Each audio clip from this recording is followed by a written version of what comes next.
Hi there. I was working on my old truck the other day and I wanted to share a few tips and techniques I learned.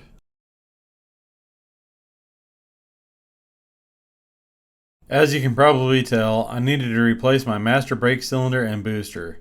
It was leaking and it was the incorrect type of cylinder anyway. Nothing special there, but of course it requires bleeding air out of the brake lines. Again, normally no big deal. If you're a GM guy, you know where this is going. This is my only GM vehicle and I was surprised when I ran into issues. This was when I learned of GM's unique proportional valve. Now, proportional valves are common to most vehicles, but on many GM products there is also a built-in shuttle valve that closes off a brake line that is not holding pressure. This is great if you have a line fail while driving, but it will also lock out the ability to bleed a brake line effectively. The valve moves when there is differing pressure between the front and rear brake lines. The valve may stick, and resetting the valve may require different steps. I had good results from just quickly pressing and releasing the brake pedal. With the valve now reset, I was brainstorming an idea to use a hose with a check valve to bleed the front and rear brakes at the same time.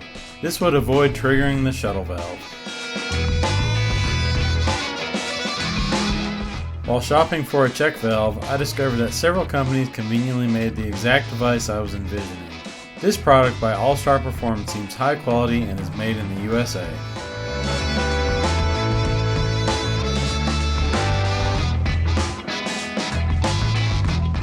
I was initially concerned when I didn't see a check valve, but the instructions revealed it was located under the cap of the bottle. These bottles are great to have for solo brake bleeding, but on this old Chevy, I needed to buy 2 of them. You'll need to access one bleed screw on the rear brakes and another on the front. By bleeding both ends at the same time, neither side of the shuttle valve will see pressure built up and it won't cause it to lock up.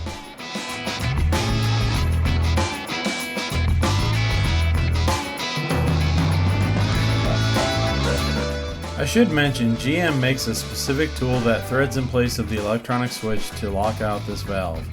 However, on this old C10, the proportioning valve is located in a difficult to reach spot under the radiator.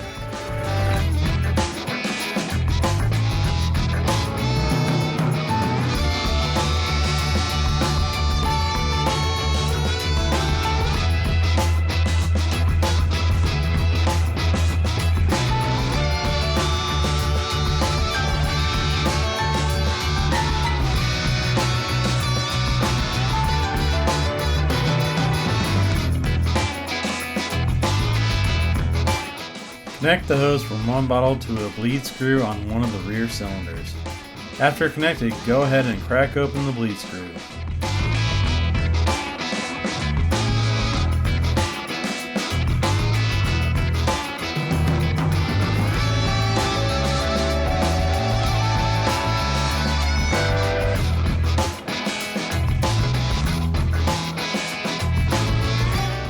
Do the same process on one of the front calipers.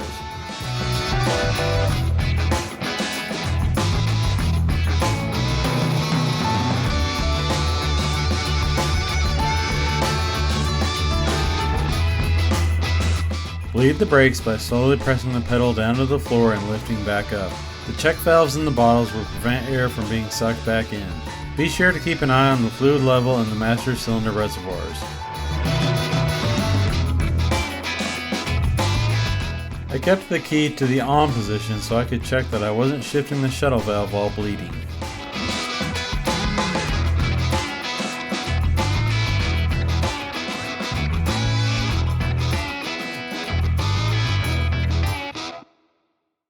Once I was getting fresh fluid to both bottles, I could switch to the other side. It's not required that you bleed the same sides at once, it was just more convenient for me.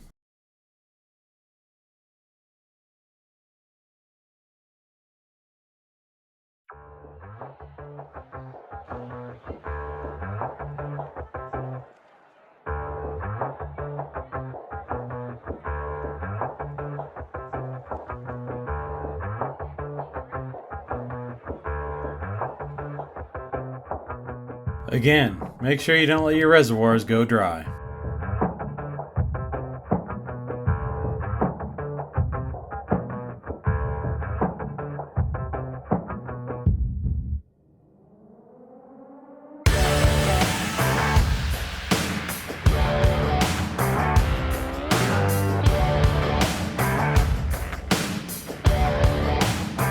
When finished, help future you out by spraying the bleed screws with brake cleaner. Spilled brake fluid will accelerate rust and make it more likely to shear the screw off next time. Put everything back and you're ready to roll. If you see anything I missed, or have any other suggestions that might help someone out, please leave a comment. Thanks for watching, and good luck on your projects. Surfing on a wave of good feelings. Well, it's just another Friday in paradise. So bring your A game, cause you know this party won't stop. We could never run out of time, sipping strawberry lime. You know I wanna share it with you. Bass is going boom boom. Baby, if you're looking for some crazy